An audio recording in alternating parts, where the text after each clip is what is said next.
الحمد لله نحمده ونستعينه ونستغفره ونؤمن به ونتوكل عليه ونعوذ بالله من شرور أنفسنا ومن سيئات أعمالنا من يهده الله فلا مضل له ومن يضلله فلا هادي له ونشهد أن لا إله إلا الله وحده لا شريك له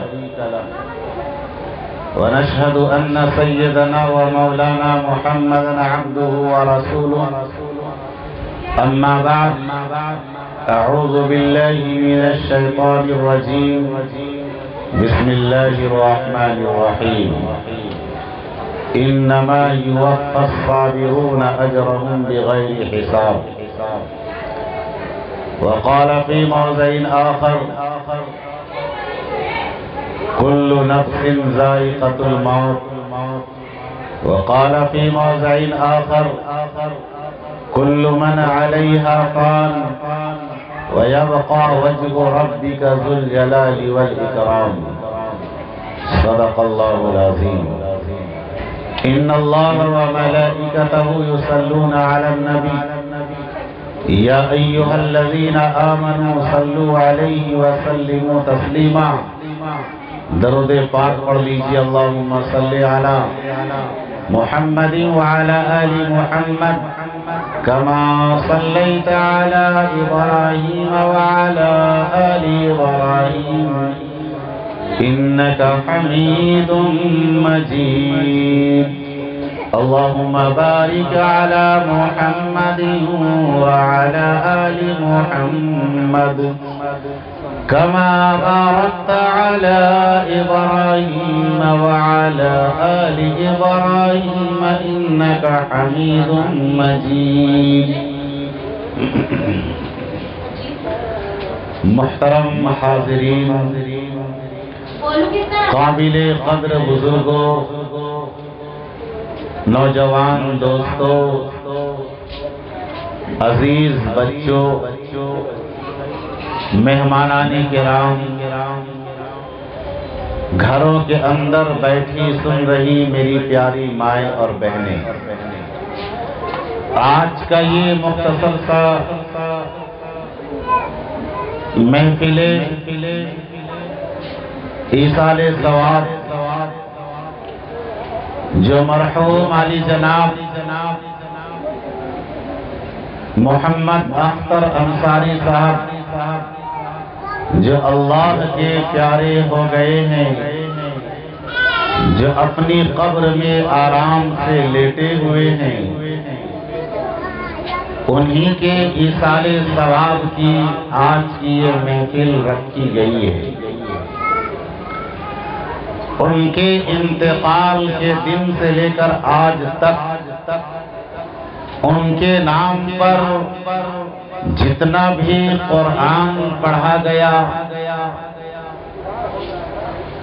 ذکر و اذکار کیے گئے، ان تمام تلاوت قرآن کا ثواب مرحوم علی جناب اختر انصاری صاحب کے روح کو پہنچایا جائے گا۔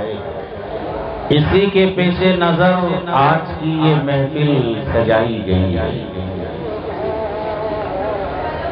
انسان کی زندگی میں تبدیلیاں ہوتی رہتی ہیں، انسانی حالات عدلتے بدلتے رہتے ہیں، کبھی خوشی کا موقع آتا ہے تو کبھی غمی کا موقع آتا ہے،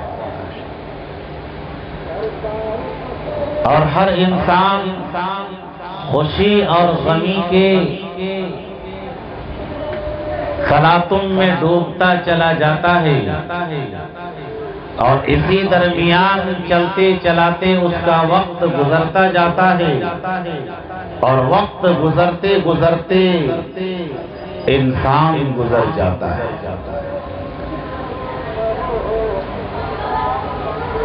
اسے یہ نہیں پتا کہ ہمارا وقت آج گزر رہا ہے وقت گزرتے گزرتے ہمارے گزرنے کا وقت آ جائے، اسی کو شاعر نے کیا خوب فرمایا کہ ایک ہی کام سب کو کرنا ہے،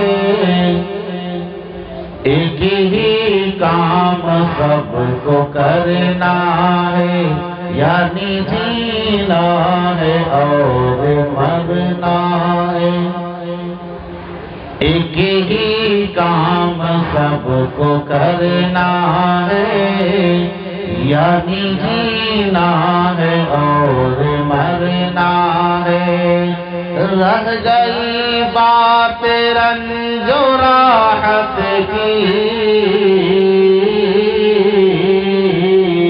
رہ گئی بات رنج و راحت کی، یہ فقط وقت کا گزرنا ہے، یہ فقط وقت کا گزرنا ہے۔ وقت گزر رہا ہے، گزرتے گزرتے انسان گزر جاتا ہے، اسی کو رب کائنات نے قرآن مقدس کے اندر ارشاد فرمایا کل نفس ذائقۃ الموت، کہ ہر نفس کو موت کا مزہ چکھنا ہے۔ دوسرے مقام پہ رب کائنات نے ارشاد فرمایا کل من علیہا فان وَيَبْقَى وَجْهُ رَبِّكَ ذُو الْجَلَالِ وَالْإِكْرَامِ۔ ساری کائنات فنا ہونے والی ہے، باقی رہنے والی ذات صرف اور صرف رب ذو الجلال کی ذات۔ اللہ تبارک و تعالیٰ کی بہت ساری صفات میں سے دو صفت، ایک جمال کی صفت اور ایک جلال کی صفت۔ جب اللہ تبارک و تعالیٰ اپنے بندے پر جمال کی نگاہ ڈالتے ہیں تو بندہ جب رب کائنات جمال کی صفت جمال کی نگاہ ڈالتے ہیں تو بندہ مٹی کو ہاتھ لگاتا ہے، وہ مٹی سونا بن کر کے تیار، ایک قدم آگے بڑھاتا ہے، دوسرا قدم آگے بڑھنے لگتا ہے، جس کام کو کرنے کے لیے جاتا ہے انسان کا کام ہوتا چلا جاتا ہے، اسے کہیں پریشانی نظر نہیں آتی۔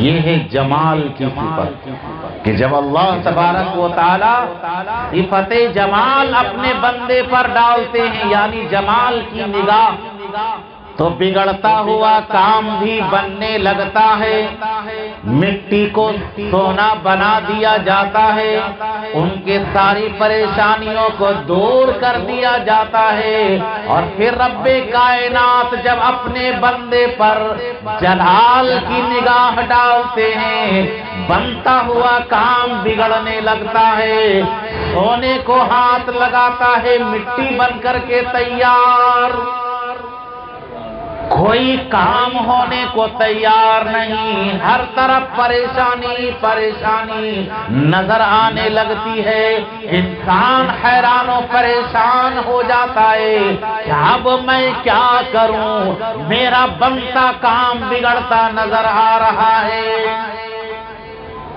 اسی کو رب کائنات نے قرآن مقدس کے اندر ارشاد فرمایا واللہ یقبض ویبسط، کہ اللہ تبارک و تعالی اپنے بندے کو کبھی پکڑ لیتا ہے اور کبھی چھوڑ دیتا ہے، یہ رب کائنات کی قدرت ہے، وہ جسے چاہے پکڑ لے اور جسے چاہے چھوڑ دے، یہ ان کی مرضی ہے، ان کی مرضی میں کسی کا دخل نہیں ہو سکتا ہے۔ اب ایسے موقع پر ہمیں اور آپ کو کیا کرنا ہے؟ ہمارا معاشرہ کیا ہے کہ جب کوئی پریشانی آتی ہے تو انسان واویلا مچاتا ہے، ناشکری کرنے لگتا ہے، اور جب کوئی خوشی کا موقع آتا ہے تو انسان غفلت کا شکار ہو جاتا ہے۔ ہمیں نہ غفلت کا شکار ہونا ہے اور نہ امید ہونا ہے، بلکہ اگر اللہ تبارک و تعالی ہمیں اور آپ کو کوئی خوشی کا موقع عنایت کرے تو ہمیں اللہ کا شکر ادا کرنا ہے، اور کبھی کوئی غمی کا موقع آ جائے، غمی کے موقع آنے پر ہمیں صبر کرنے والا ہے، کیوں صبر کرنے والا بن جانا ہے؟ کیوں؟ اس لیے کہ شکر کرنے والا بھی جنتی اور صبر کرنے والا بھی جنتی، شکر کرنے والا بھی جنتی اور صبر کرنے والا بھی جنتی۔ ایک میاں بیوی انتہائی کالی کلوٹی اور شوہر انتہائی خوبصورت حسین و جمیل۔ بیوی انتہائی کالی کلوٹی اور شوہر انتہائی خوبصورت۔ جب بیوی اپنے شوہر کو دیکھے تو اللہ کا شکر ادا کرے، اور شوہر جب اپنی بیوی کو دیکھے تو صبر کرے۔ اس لیے شوہر تو خوبصورت ہے، اس کی خوبصورتی کو دیکھ کر کے بیوی اللہ کا شکر ادا کر رہی ہے، اور بیوی کالی کلوٹی ہے تو شوہر اپنی بیوی کو دیکھ کر کے صبر کر رہی ہے۔ اب دونوں میاں بیوی، کوئی صبر کر رہا ہے، کوئی شکر کر رہا ہے۔ یہ دونوں میاں بیوی کو دیکھ کر ایک اللہ والے نے کہا کہ تو بھی جنتی اور تو بھی جنتی۔ کہا کہ وہ کیسے؟ فرمایا اللہ والے نے کہ تیری بیوی کالی کلوٹی ہے تو اسے دیکھ کر کے صبر کرتا ہے، صبر کرنے والا بھی جنتی، اور تیری بیوی تجھے دیکھ کر کے اللہ کا شکر ادا کرتی ہے، شکر کرنے والا بھی جنتی، لہذا صبر کرنے والا بھی جنتی اور شکر کرنے والا بھی جنتی۔ اب ہمارے اوپر کوئی پریشانی آ جائے تو صبر کرنا ہے، صبر کے دامن کو تھام لینا ہے، صبر کے دامن کو تھام لینا ہے۔ یہ مصیبت، یہ غمی، یہ پریشانی، یہ حالات لگا ہوا ہے انسان کے ساتھ، اور ایسے موقع پر کوئی صبر کر گیا تو وہ کامیاب ہو گیا۔ ایک موقع ایسا آیا کہ نبی اکرم علیہ السلام اپنے گھر میں تشریف رکھتے ہیں، اسی درمیان گھر میں چراغ جل رہا ہے، چراغ جلتے جلتے ہوا کا جھونکا آیا، چراغ بجھ گیا۔ چراغ جل رہا ہے، چراغ جلتے جلتے ہوا کا جھونکا آیا، چراغ بجھ گیا۔ نبی اکرم علیہ السلام نے پڑھ لیا انا للہ و انا الیہ راجعون۔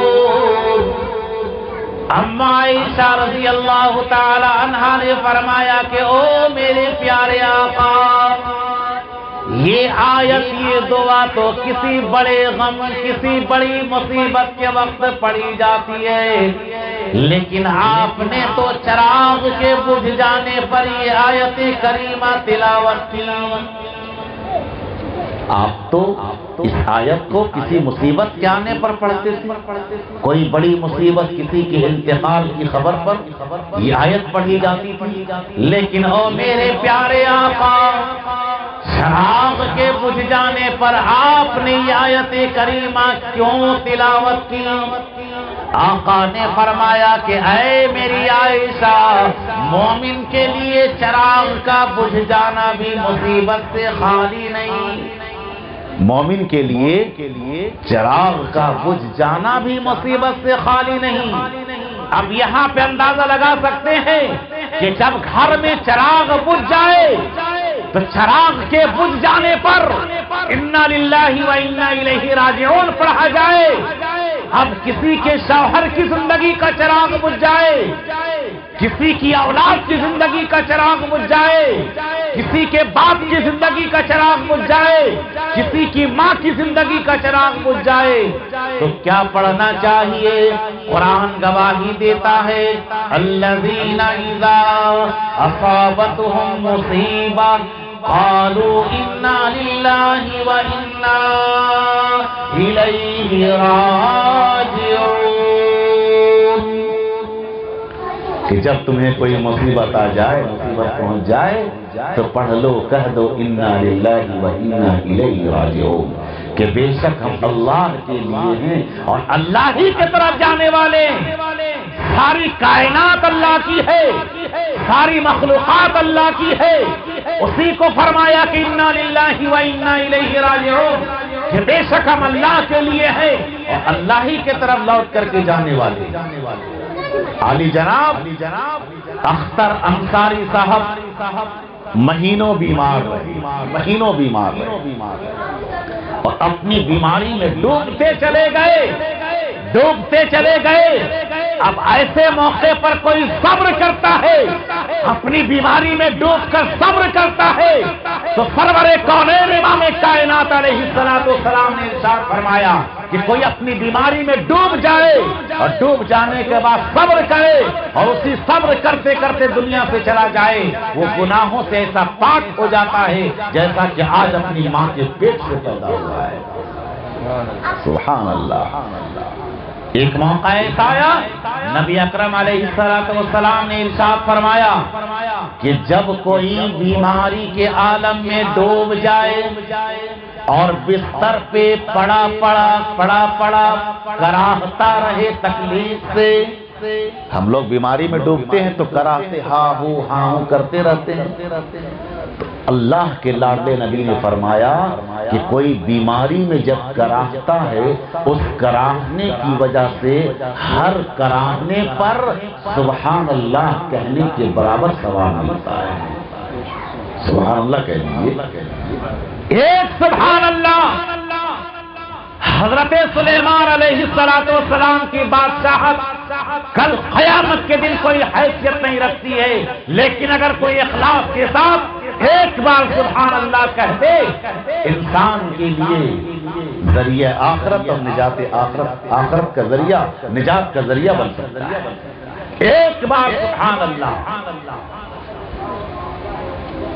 اللہ کے لاڈلے نبی نے فرمایا کہ اگر کوئی اپنی بیماری میں کروٹیں بدلتا ہے تکلیف کی وجہ سے، کبھی اس کروٹ کبھی اس کروٹ، پریشانی کے عالم میں ڈوبتا چلا جاتا ہے، کبھی اس کروٹ کو بدلتا ہے، کبھی اس کروٹ میں آتا ہے، آقا نے ارشاد فرمایا کہ جب بیمار آدمی کروٹ بدلتا ہے تو میدان جہاد کے اندر صفوں کو چیرنے کے برابر اور دشمن سے مقابلہ کرنے کے برابر ثواب ملتا ہے۔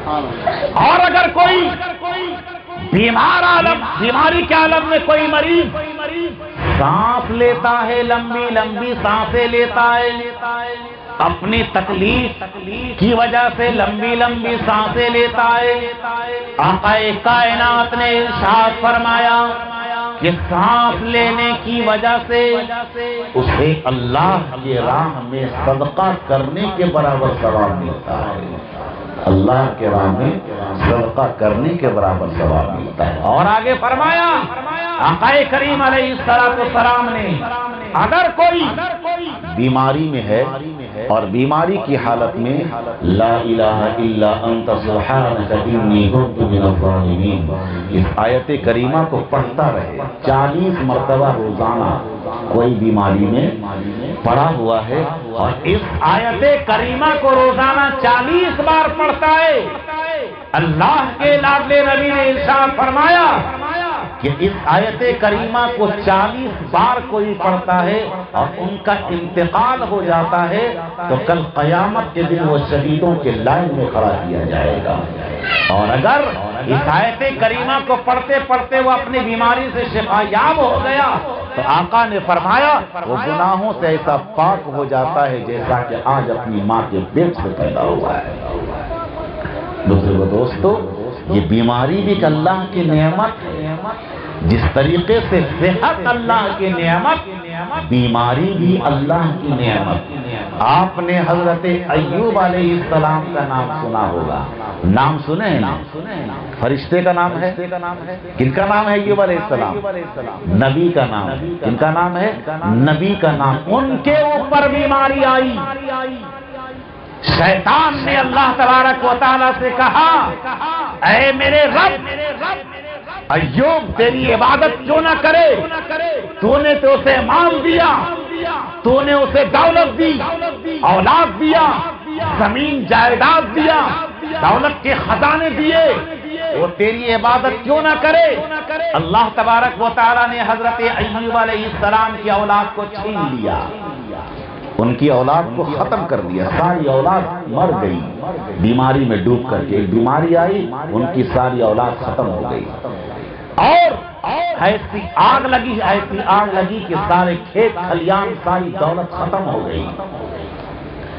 اور جب حضرت ایوب علیہ السلام سجدے میں گئے تو شیطان نے کہا کہ ایوب تیری عبادت کیوں نہ کرے؟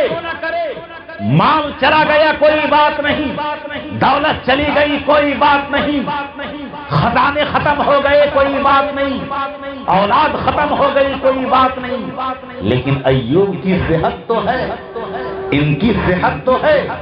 چنانچہ اللہ تبارک و تعالیٰ نے فرمایا کہ میں ان کی صحت کو بھی چھین کر کے دکھاتا ہوں. حضرت ایوب علیہ السلام سجدے میں گئے.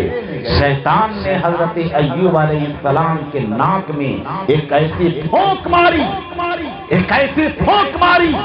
کہ حضرت ایوب علیہ السلام کے جسم کے اندر چیچک کے دانے ہو گئے اور وہ دانے پورے جسم کو گھیر لیا، پورے جسم کو گھیر لیا گئے. اب حضرت ایوب علیہ السلام اپنی بیماری میں ڈوبتے چلے گئے. علماء فرماتے ہیں کہ 18 سال تک حضرت ایوب علیہ السلام بیماری میں تھے. یہاں 2 مہینہ، 1 مہینہ، 4 مہینہ، 6 مہینہ اگر کوئی بیماری میں رہتا ہے تو سارے لوگ گھر والے پریشان ہو جاتے ہیں. لیکن حضرت ایوب علیہ السلام 1 دن نہیں، 2 دن نہیں، 1 سال نہیں، 2 سال نہیں، بلکہ مکمل 18 سال تک اپنی بیماری میں ڈوبے رہے. 18 سال.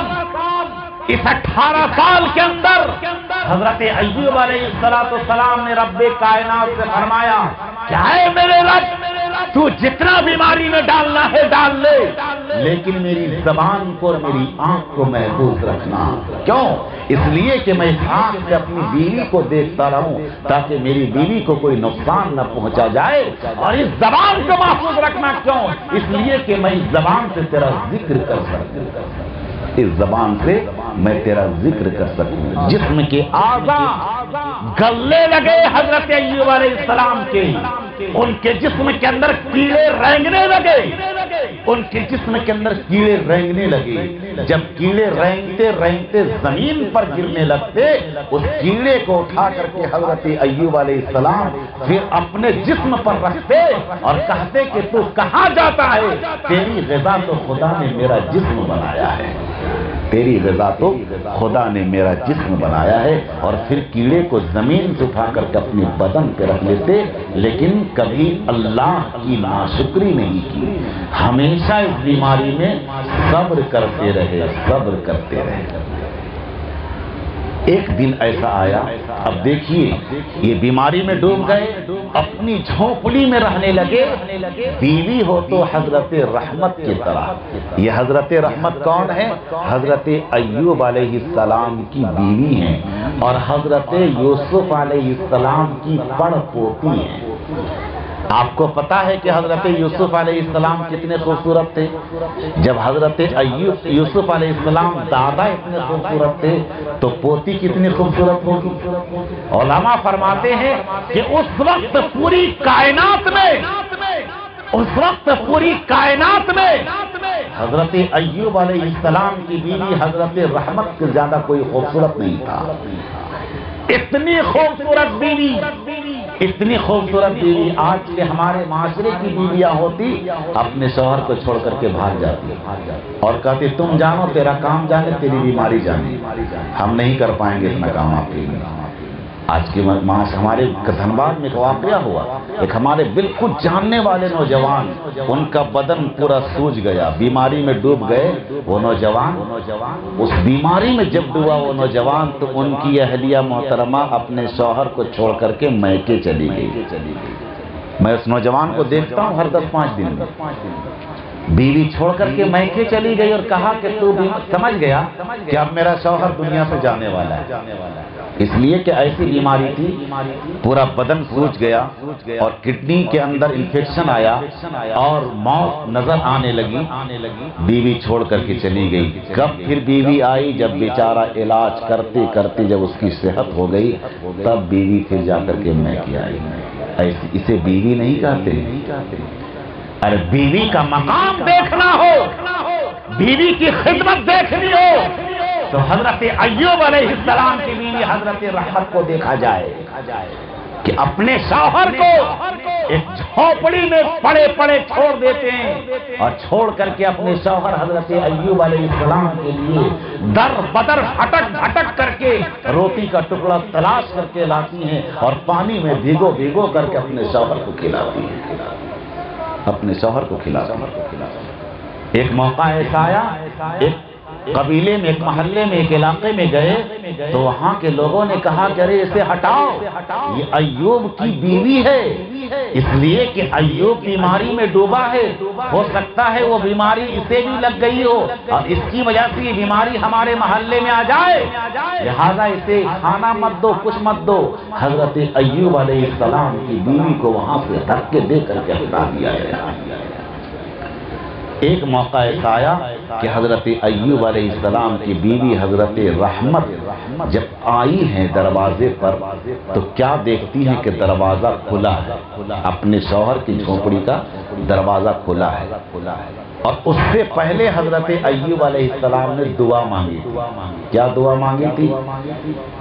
اے میرے پروردگار، اگر تو اس بیماری میں 100 سال بھی رکھے تو مجھے منظور ہے، لیکن اے میرے رب، اب میں بیماری سے تھک چکا ہوں، اگر تو چاہے تو اس بیماری سے مجھے شفا دے دے، میں بالکل اپنی بیماری سے تھک چکا ہوں۔ اللہ نے فرمایا ارکض برجلک، کہ اے میرے ایوب اپنے پاؤں کو زمین پر مار دے۔ قرآن نقشہ کھینچتا ہے ارکض برجلک، کہ اپنے پاؤں کو زمین پر مار دے۔ چنانچہ قرآن کہتا ہے ھذا مغتسل بارد وشراب، کہ جیسے ہی حضرت ایوب علیہ السلام نے اپنے پاؤں کو زمین پہ مارا، پانی سے ٹھنڈا پانی کا چشمہ نکلتا ہے۔ اللہ نے فرمایا کہ میرے پیغمبر اس پانی سے اپنے بدن کو دھو لے، غسل کر لے۔ جیسے ہی حضرت ایوب علیہ السلام نے اس پانی سے اپنے بدن کو دھویا، ساری بیماری ٹھیک ہو گئی۔ اب حضرت ایوب علیہ السلام 18 سال کے جوان نظر آنے لگے، حسین تھے ہی، خوبصورت تھے ہی۔ اب اپنے گھر کے اندر ہے، یعنی اپنی جھونپڑی میں، اس لیے محلے والے، گاؤں والے تو انہیں نکال دیے تھے، بیماری کی وجہ سے انہیں گھر سے نکال دیا گیا تھا۔ اب جب ان کی بیوی آتی ہیں تو کیا دیکھتی ہیں کہ جھونپڑی کا دروازہ کھلا ہے اور اندر میں کوئی نوجوان بیٹھا ہوا ہے۔ اسے نہیں پتا تھا کہ میرا شوہر ایوب بیٹھا ہوا ہے۔ اب جیسے ہی اندر جھانکتی ہے وہ فوراً باہر آ جاتی ہے۔ نبی کی بیوی تھی، اسے معلوم ہے کہ پردہ کرنا غیر سے ضروری ہے، انہیں نہیں پتا تھا کہ میرے شوہر ایوب علیہ السلام ہیں۔ باہر نکلتی ہیں اور دعا کرتی ہیں یا میرے الہ، یہ کیا ہو گیا، میرے شوہر کہاں چلے گئے، انہیں کوئی جانور نقصان تو نہیں پہنچا دیا۔ اندر حضرت ایوب علیہ السلام بیٹھے بیٹھے مسکرا رہے تھے۔ فرمایا میری بیوی رحمت تو پریشان مت ہو، میں تیرا شوہر ایوب ہوں، میں تیرا شوہر ایوب ہوں۔ اتنی بیماری میں ڈوبے رہے لیکن حضرت رحمت نے کبھی اپنے شوہر کا ساتھ نہیں چھوڑا۔ ہماری ماں بہنوں کو، بیٹیوں کو یہ پیغام دینا چاہتا ہوں کہ آپ کا شوہر اگر بیماری میں ڈوب جائے، پریشانی کا شکار ہو جائے ایسے موقع پر اپنے شوہر کا دامن نہ چھوڑا جائے۔ آج تھوڑی سی بیماری لگ جاتی ہے، ہماری بیٹیاں، ہماری بہنیں اپنے شوہر کے دامن کو چھوڑ کر، اپنے سسرال کے دامن کو چھوڑ کر اپنے ماں باپ کے دامن کو پکڑ لیتی ہیں اور اپنے شوہر کا خیال نہیں کرتی ہیں۔ ایسی عورت پر، ایسی لڑکی پر تو خدا کی لعنت برستی ہے۔ بزرگوں، دوستو، اب حضرت ایوب علیہ السلام کو کیا ملا؟ اتنے دن بیماری میں رہے تو انہیں کیا ملا؟ قرآن کہتا ہے اِنَّا وَجَدْنَاهُ صَابِرًا نِعْمَ الْعَبْدُ فَإِنَّهُ أَوَّابٌ کہ میں نے اپنے ایوب کو صابر پایا اور نعم العبد بہترین بندہ پایا۔ انہو اواب، ایسا بندہ جو میری طرف رجوع ہونے والا ہے، میری طرف لوٹنے والا ہے۔ ساری بیماری کا حق اس آیت میں اللہ نے ادا کر دیا۔ کیوں؟ اس لیے کہ رب کائنات نے فرمایا کہ میرے ایوب، تیری بیماری تو 18 سال تک تھی، لیکن آنے والی ہزاروں سال کی امت جب آئے گی قیامت تک، جب میرے نبی پر قرآن میں نازل کروں گا، وہ قرآن میرے نبی کی امت پڑھے گی، اور اسی قرآن کو جب جنت میں تلاوت کی جائے گی، میرے ایوب، پوری قیامت تک آنے والی نسل جب اس قرآن کی آیت کو پڑھے گی تو وہاں بھی تیرا تذکرہ ہوگا، اور جب جنت میں قرآن پڑھا جائے گا وہاں بھی تیرا تذکرہ ہوگا۔ سبحان اللہ۔ اب حضرت ایوب علیہ السلام سے کسی نے آگے بڑھ کر کے پوچھا کہ ایوب، تیری بیماری کا زمانہ اچھا تھا یا صحت یابی کا زمانہ اچھا ہے؟ ہم سے بھی کوئی پوچھ سکتا ہے، آپ سے بھی، کہ آپ جب بیمار تھے اس وقت اچھا لگ رہا تھا یا ابھی تھوڑا ٹھیک ہے تو اچھا لگ رہا ہے؟ اسی طریقے سے حضرت ایوب علیہ السلام سے بھی آگے بڑھ کر کے کسی نے پوچھا کہ آپ کی بیماری کا زمانہ اچھا تھا یا ابھی صحت یابی کا زمانہ اچھا ہے؟ حضرت ایوب علیہ السلام نے فرمایا کہ میری بیماری کا زمانہ اچھا تھا۔ سبحان اللہ۔ کہا کہ وہ کیسے؟ آپ کی بیماری کا زمانہ کیسے اچھا تھا؟ اس وقت حضرت ایوب علیہ السلام نے فرمایا کہ جب میں بیمار تھا، صبح ہوتے ہی رب کائنات خود پوچھتے کہ بتا ایوب تیرا کیا حال ہے۔ شام تک مجھے تکلیف کا احساس نہیں ہوتا، جب شام ہوتی تو رب ذوالجلال خود پوچھتے کہ بتا ایوب تیرا کیا حال ہے۔ رات کیسے گزرتی مجھے پتا نہیں چلتا، وہ لذت تو ختم ہو گئی، وہ لذت تو چلی گئی، وہ بیماری تو چلی گئی، لیکن خدا جو پوچھتے تھے وہ لذت ابھی بھی باقی ہے۔ اس لیے بیماری علماء فرماتے ہیں کہ نعمت، بیماری نعمت ہے اور رحمت ہے، اسے عذاب نہ سمجھا جائے، اسے عذاب نہ سمجھا جائے۔ اس سے کیا ہوتا ہے؟ جب کوئی بندہ بیمار ہوتا ہے، اپنی بیماری کی وجہ سے اس کے گناہ ایسے جھڑتے ہیں جیسے درخت سے پتے جھڑتے ہیں۔ اور آگے فرمایا آقا نے کہ جب کوئی بیمار ہو جائے ان کی بیماری کی عیادت کی جائے، بیمار داری کی جائے، بیمار پرسی کی جائے۔ آج ہمارے معاشرے کا یہ حال نہیں ہے کہ کوئی محلے میں بیمار ہے تو جا کر پوچھ لیا جائے۔ سالوں سال بیمار رہتے ہیں لوگ، خیریت معلوم نہیں کرتے، لیکن آقا کریم نے ارشاد فرمایا کہ جب کوئی بیمار ہوتا ہے اور بیمار آدمی کی کوئی عیادت کے لیے آتا ہے تو 70,000 فرشتے اس کی مغفرت کی دعا کرتے ہیں۔ 70,000 فرشتے جو جاتا ہے دیکھنے کے لیے، اس کے حق میں 70,000 فرشتے دعا کرتے ہیں۔ آپ اندازہ لگا سکتے ہیں کہ جب بیمار کوئی رہتا ہے اس کی کتنی بڑی نعمت اس کے ساتھ آئی ہے کہ ان کے لیے بھی، اور جو جاتا ہے خیریت معلوم کرنے کے لیے ان کے لیے بھی 70,000 فرشتے مغفرت کی دعائیں کرتے ہیں۔ تو بزرگوں، دوستو، عالی جناب اختر انصاری صاحب اللہ کے پیارے ہو گئے، موت کے دامن میں چلے گئے۔ اپنی بیماری سے کھیلتے کھیلتے موت کے دامن میں چلے گئے، اور اس موت کے دامن میں سب کو جانا ہے، اس موت کے دامن میں سب کو جانا ہے۔ ہم نے اس موت کے گھاٹی میں جانے کے پہلے ہم نے کیا تیاری کی ہے، اس پر غور کرنا ہے، اس پر غور کرنا ہے۔ جانے والا جاتے جاتے یہ پیغام دے کر کے جاتا ہے کہ اے لوگوں، آج میں جا رہا ہوں، کل 13 نمبر آنے والا ہے۔ لوگوں، آج تو میں جا رہا ہوں، کل 13 نمبر آنے والا ہے۔ آج مجھے لوگ کاندھے پہ سوار کر کے لے جا رہے ہیں قبرستان، کل تیری باری آنے والی ہے۔ لہذا اے لوگوں، جانے والا یہ پیغام دے کر کے جاتا ہے کہ اے لوگوں، آج میں جا رہا ہوں، کل 13 نمبر آنے والا ہے۔ لہذا اپنی موت کی، قبر کی، حشر کی، آخرت کی تیاری کی فکر کرنی چاہیے۔ جانے والے چلے جاتے ہیں، ہم اور آپ ان کے لیے چند دن ان کو یاد کرتے ہیں، پھر انسان اپنے کاروبار میں، دنیاوی لغویات میں ایسے مست ہو جاتے ہیں، پھر کہاں کسی کو فکر ہے۔ اسی طریقے سے ہم بھی دنیا سے چلے جائیں گے، 10 20 دن 50 دن 1 سال تک لوگ یاد کریں گے، پھر لوگ بھول جائیں گے، اور بھیلی بھولی بسری کہانی بن جاتی ہے۔ لوگ یا حتیٰ کہ اپنی اولاد یاد نہیں کرتی ہے۔